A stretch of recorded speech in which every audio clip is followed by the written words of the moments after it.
તો જામનગરના હોલિડે રિસોર્ટમાં નહાવા પડેલા 7 વર્ષીય બાળકનું પાણીમાં ડૂબી જવાથી મોત નીપજ્યું છે। આ ઘટના બાદ સમગ્ર પરિવાર પર આભ ફાટી પડ્યું છે। મળતી માહિતી મુજબ બાળક રિસોર્ટમાં પાણીમાં ડૂબી ગયો હતો, જેને તુરંત સારવાર માટે ખસેડવામાં આવ્યો હતો, પરંતુ અંતે તેનું મોત નીપજ્યું હતું। આ મામલે પોલીસ દ્વારા તપાસનો ધમધમાટ શરૂ કરવામાં આવ્યો છે।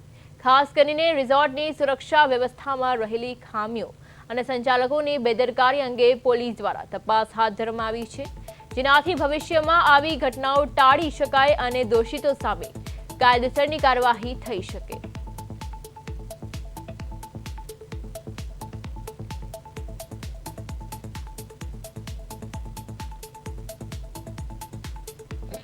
તો જેવી રીતે સમાચાર સામે આવી રહ્યા છે, જામનગરમાં બાળકના મોતથી રિસોર્ટના સામે લોકોનો રોષ જોવા મળી રહ્યો છે। હોલિડે રિસોર્ટમાં 7 વર્ષીય બાળકનું ડૂબી જવાથી મોત નીપજ્યું છે।